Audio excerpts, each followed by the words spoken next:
Assalamualaikum, kali ini kita akan mendalami kisah Tughril Beg, pendiri utama dinasti Seljuk. Selamat menyaksikan.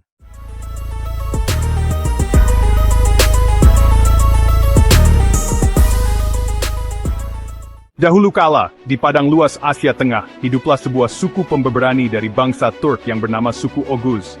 Dari suku ini lahir seorang pemimpin besar bernama Tughril Beg, cucu dari Seljuk Ibn Dukak, leluhur yang namanya kelak diabadikan menjadi nama dinasti Seljuk. Tughril kecil tumbuh dalam lingkungan yang keras dan penuh tantangan.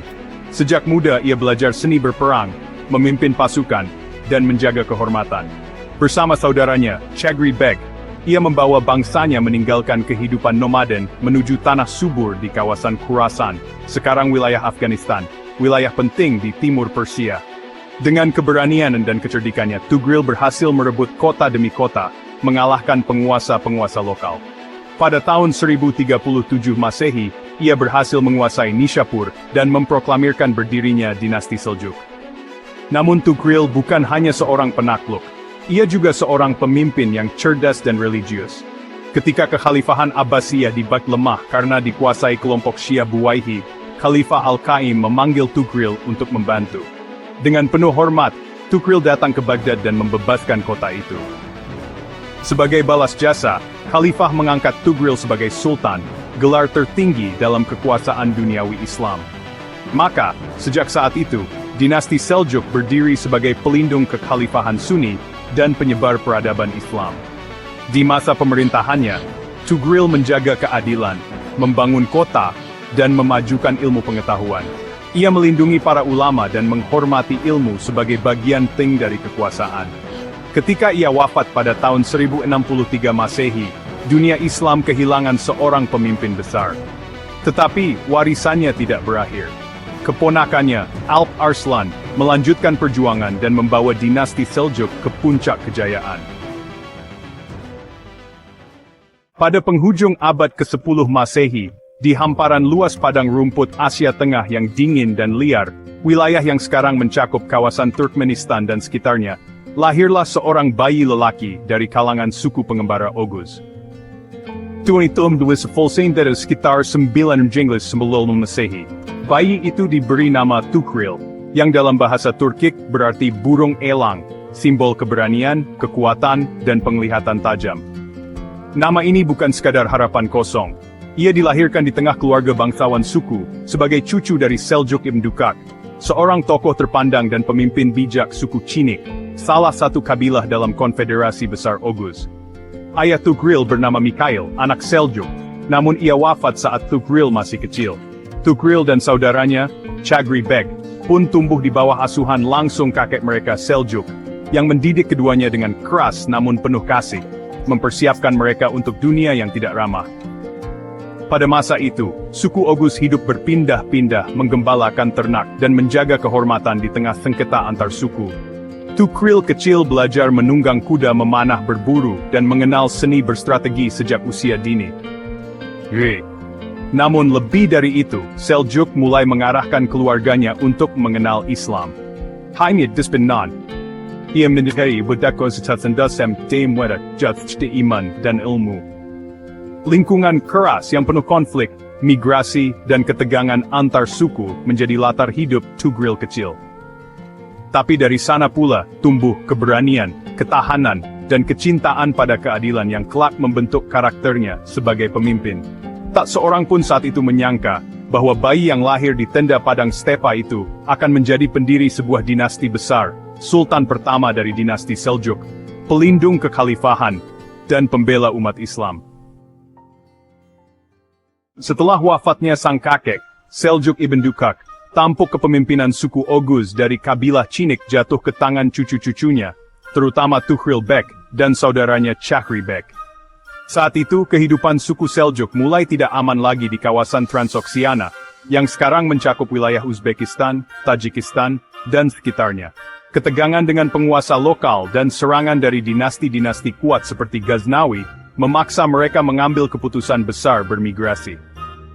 Tughril, yang kala itu masih muda namun telah menunjukkan ketegasan dan kecerdikan, tampil sebagai pemimpin utama dalam migrasi besar suku Seljuk ke arah barat daya, menuju wilayah yang lebih stabil dan subur, yaitu Khurasan, sebuah provinsi penting dalam dunia Islam klasik, yang kini mencakup sebagian Iran Timur Laut dan Afghanistan. Perjalanan ini bukan sekadar pindah tempat. Mereka membawa serta ribuan anggota suku laki-laki bersenjata, perempuan, anak-anak, hewan ternak, dan seluruh peralatan hidup. Padang stepa yang luas dan gurun yang panas menjadi medan perjuangan mereka. Di sepanjang jalan, Tugril harus mengatur strategi agar sukunya tidak bentrok dengan pasukan penguasa lokal, termasuk dinasti Ghaznawi yang merasa terganggu oleh kehadiran mereka. Kadang mereka bertempur, kadang bernegosiasi, namun perlahan-lahan, Tugril berhasil membuka jalan menuju wilayah Khurasan. Migrasi ini menjadi awal perubahan besar, dari suku nomaden tak dikenal menjadi kekuatan militer dan politik yang diperhitungkan. Setibanya di Khurasan, mereka tidak hanya menetap, mereka merebut kota-kota besar seperti Nishapur, lalu menyatakan diri sebagai kekuatan baru yang siap memimpin dunia Islam. Tugril tidak hanya memimpin langkah kaki rakyatnya, tetapi juga mengubah arah sejarah, dari pengembara menjadi penguasa, dari padang stepa menuju pusat peradaban. Daftar kota yang ditaklukkan atau dikuasai oleh Tugril Bek, hingga berdirinya dinasti Seljuk secara kokoh tahun 1055 Masehi. Nishapur tahun 1037 Masehi. Kota besar di Khurasan, yang sekarang dikenal sebagai Iran Timur Laut. Disinilah Tugril Bek pertama kali menyatakan berdirinya kekuasaan Seljuk secara formal. Kota ini menjadi titik awal pengakuan luas terhadapnya sebagai pemimpin. Merv dan Herat. Merv, yang sekarang berada di Turkmenistan, dan Herat di Afghanistan Barat, adalah kota penting dalam rute dagang. Keduanya menjadi basis logistik dan ekonomi ekspansi Seljuk di timur. Rey, atau Rai, yang dekat dengan Teheran sekarang, ditaklukkan dari penguasa lokal dan dijadikan ibu kota awal dinasti Seljuk. Dari sini, Tugril memperluas pengaruh ke barat Iran. Isfahan, kota penting di jantung Iran, menjadi markas administratif dan pusat budaya pada masa awal Seljuk. Ditaklukkan tanpa perlawanan besar setelah pengaruh Buwaitiyah melemah. Qazvin dan Hamadan, menandai ekspansi ke wilayah barat laut Iran, penting juga sebagai jalur penghubung antara Khurasan dan Irak. Tabriza dan Azerbaijan, dikuasai dalam rangka mengamankan jalur ke Anatolia dan perbatasan Bizantium. Baghdad, ibu kota Abbasiyah. Tugril dipanggil oleh Khalifah Al-Qaim untuk menyelamatkan Baghdad dari dinasti Buwaitiyah yang bermazhab Syiah. Setelah berhasil masuk ke Baghdad tanpa pertumpahan darah besar, Tugril diangkat sebagai sultan oleh Khalifah, menandai pengakuan resmi dinasti Seljuk oleh institusi kekhalifahan. Pasca Baghdad takluk, dinasti Seljuk resmi berdiri kokoh, dengan legitimasi religius dan politik dari Khalifah Abbasiyah. Tugril tidak hanya menjadi penguasa militer, tetapi pelindung khilafah Sunni, dan pusat kekuasaan berpindah ke tangan Seljuk dari kekuasaan Buwaihi sebelumnya. Penaklukan Nishapur oleh Tugril Bek, merupakan tonggak awal yang sangat penting dalam kebangkitan dinasti Seljuk. Kota ini adalah pusat politik, ekonomi dan budaya utama di wilayah Khurasan, yang sekarang dikenal sebagai Iran Timur Laut. Berikut penjelasan kronologis dan detail proses penaklukannya. Pada awal abad ke-11, wilayah Khurasan dikuasai oleh dinasti Ghaznawiyah, yang dipimpin oleh Sultan Masud bin Mahmud. Suku Seljuk yang berasal dari stepa Asia Tengah, mulai masuk ke wilayah ini, dengan kekuatan militer dan pengaruh Islam Sunni yang kuat. Tugril Bek dan saudaranya, Chagri Bek, melihat bahwa Khurasan, dengan pusatnya di Nishapur, adalah kunci utama untuk mendirikan kekuasaan. Sebelum menuju Nishapur, Seljuk dan Ghaznawiyah berkonflik terbuka dalam perang dandanakan di dekat Merv. Dalam pertempuran ini, pasukan Seljuk yang lebih kecil namun bergerak cepat dan taktis berhasil mengalahkan tentara Ghaznawiyah yang besar, namun lamban dan terlalu bergantung pada logistik. Kekalahan ini melemahkan kontrol Ghaznawiyah atas Khurasan secara menyeluruh. Setelah kemenangan di Dandanakan, Tugril Bek segera bergerak ke arah Nishapur, yang merupakan kota besar dan pusat pemerintahan Khurasan. Kota tersebut sebelumnya merupakan garnisun Ghaznawiyah, tetapi setelah kekalahan mereka, kekuatan militer Ghaznawiyah di sana runtuh.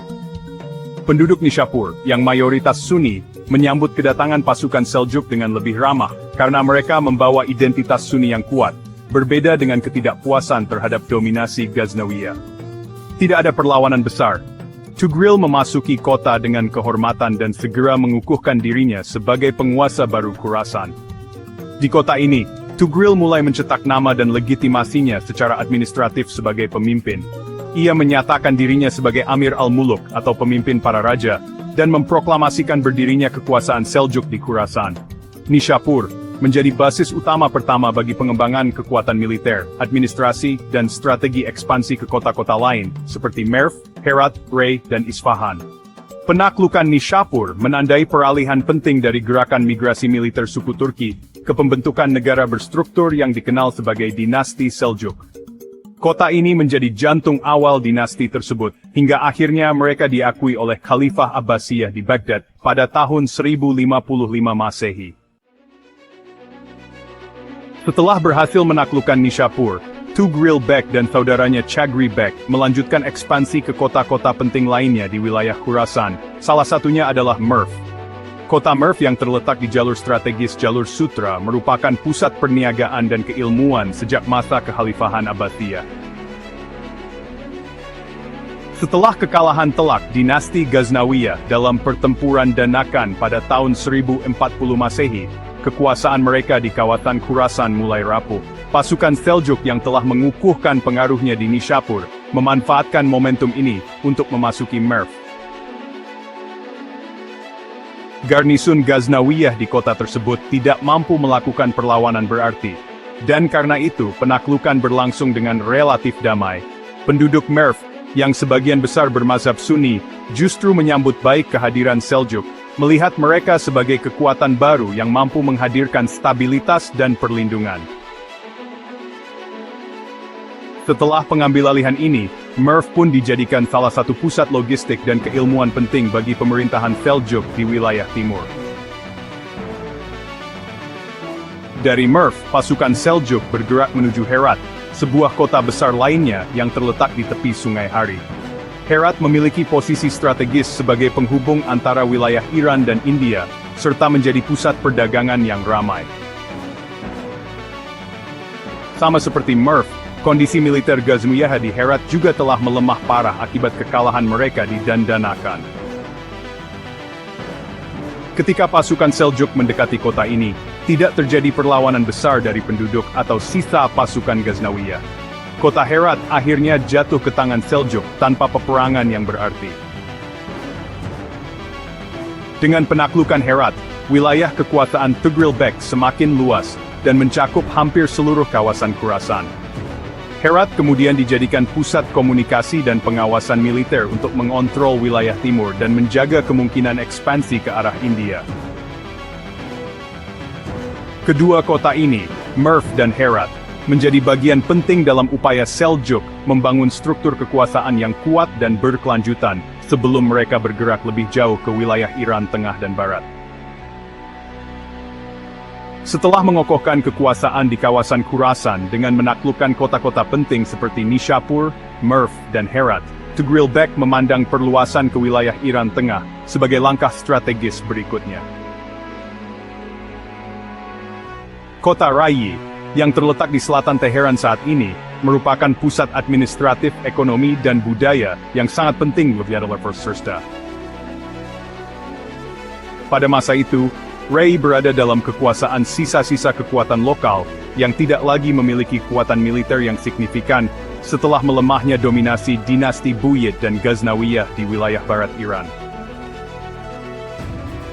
Dengan kekuatan militer yang sudah matang dan legitimasi politik yang terus menguat, Tugril Bek memimpin ekspedisi ke arah barat dan berhasil merebut Rayyi sekitar tahun 1042 Masehi. Penaklukan Rayyi dilakukan tanpa perlawanan besar, karena kota ini mengalami kekosongan kekuasaan yang nyata, dan masyarakatnya sebagian besar mendukung pemerintahan yang dapat menjamin stabilitas. Setelah Seyken di Dumptown Seljuk, Tugril menjadikan Rayyi sebagai HQ sementaranya. Rayyi menjadi titik balik penting, karena dari sinilah Seljuk mulai bertransformasi dari sekadar kekuatan militer nomadik menjadi penguasa negara besar dengan struktur pemerintahan yang terpusat dan birokrasi yang rapi.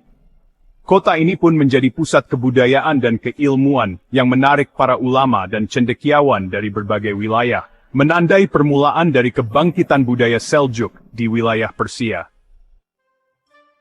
Setelah menguasai Rai dan menjadikannya pusat administrasi sementaranya, Tugril Bek melanjutkan ekspansi ke arah barat daya menuju kota Isfahan, salah satu kota terbesar dan paling makmur di wilayah Persia. Isfahan saat itu merupakan kota yang kaya, berpenduduk padat, dan memiliki posisi strategis sebagai pusat perdagangan dan budaya. Namun, kota ini juga tengah berada dalam kondisi politik yang tidak stabil, akibat konflik antar penguasa lokal, dan melemahnya kontrol dinasti Buyid, yang sebelumnya berkuasa di wilayah Iran bagian tengah. Tugril melihat peluang ini sebagai momen tepat untuk mengokohkan pengaruh Seljuk atas wilayah Persia bagian dalam. Penaklukan Isfahan tidak berlangsung secara damai seperti beberapa kota sebelumnya. Perlawanan dari penguasa lokal dan kelompok milisi kota menyebabkan pertempuran yang cukup intens terjadi antara pasukan Seljuk dan pertahanan kota. Namun, berkat strategi militer yang kuat, logistik yang baik, serta pengalaman tempur pasukan Seljuk yang telah terbukti di medan-medan sebelumnya, Tugril akhirnya berhasil menaklukkan Isfahan sekitar tahun 1051 Masehi. Setelah kota ini jatuh, Tugril mengonsolidasikan kekuasaannya dengan menempatkan garnisun militer dan membentuk sistem administrasi baru yang loyal kepada pusat kekuasaan Seljuk. Setelah berhasil menaklukkan Isfahan dan menjadikannya pusat kekuatan Seljuk di Persia, ekspansi Tugril Bek berlanjut ke barat laut menuju kota Kazvin dan Hamadan. Kedua kota ini memiliki nilai strategis tinggi karena menghubungkan wilayah Persia Tengah dengan kawasan utara dan barat, termasuk rute menuju Baghdad dan wilayah Azerbaijan. Kazvin, yang terletak di kaki pegunungan Alborz, merupakan kota perlintasan penting yang selama berabad-abad menjadi jalur komunikasi dan perdagangan antara timur dan barat. Tugril mengarahkan ekspedisinya ke Kazvin terlebih dahulu. Pada saat itu, kota ini tidak memiliki kekuatan militer yang cukup untuk menahan laju pasukan Seljuk yang terorganisir dan berpengalaman. Penaklukan Kazvin berlangsung dengan cepat, dan tidak ada laporan tentang pertempuran besar. Setelah mengamankan kota ini, Tugril menempatkan garnisun untuk menjaga stabilitas dan memastikan jalur pasokan antara Rai, Isfahan, dan kawasan utara tetap terbuka dan aman. Dari Kazvin, pasukan Seljuk bergerak ke arah barat daya menuju Hamadan. Kota ini memiliki benteng dan infrastruktur militer yang lebih kuat dibanding Kazvin, serta pengaruh penguasa lokal yang masih bertahan dari masa Buyid. Namun, pasukan Seljuk yang telah terbukti kuat dalam berbagai kampanye militer sebelumnya, berhasil mengepung dan memaksa kota itu menyerah, setelah melalui tekanan yang konsisten dan strategi pengepungan yang efektif. Penaklukan Hamadan menandai keberhasilan Seljuk dalam menguasai seluruh jalur strategis di Iran bagian barat, yang menjadi pintu gerbang ke Mesopotamia dan Baghdad. Setelah mengamankan kawasan Persia Tengah dan Barat melalui penaklukan kota-kota penting seperti Rai, Isfahan, Kazvin, dan Hamadan, perhatian Tugril Bek beralih ke wilayah barat laut yang meliputi Azerbaijan dan kota Tabriz. Kawasan ini sangat strategis karena menjadi gerbang ke Anatolia, Kaukasus, dan wilayah perbatasan Kekaisaran Bizantium. Azerbaijan saat itu merupakan wilayah pegunungan yang subur dan kaya, dihuni oleh berbagai suku serta dikuasai oleh para amir lokal yang sebelumnya berada dalam pengaruh dinasti Rawadid dan Buyid. Tabriz, sebagai salah satu kota besar di Azerbaijan, memiliki posisi penting dalam perdagangan antara Asia dan Eropa.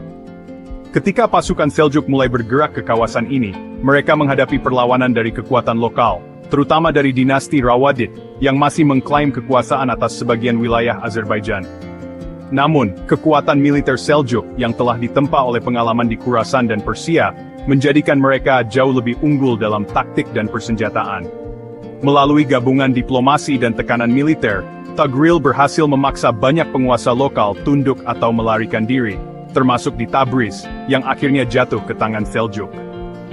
Penaklukan Azerbaijan dan Tabriz ini memperluas kontrol dinasti Seljuk ke wilayah perbatasan barat laut dunia Islam, memperkuat garis pertahanan mereka terhadap serangan dari utara maupun dari arah Bizantium.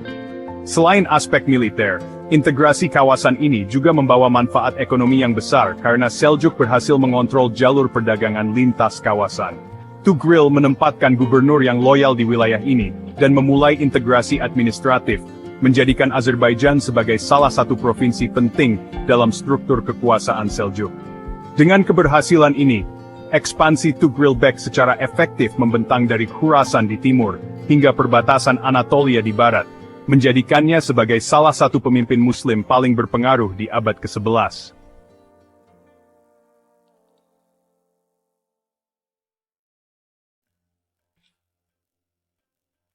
Penaklukan Baghdad oleh Tugril-Bek merupakan puncak dari ekspansi politik dan militer dinasti Seljuk, serta tonggak penting yang mengubah lanskap kekuasaan dunia Islam pada pertengahan abad ke-11.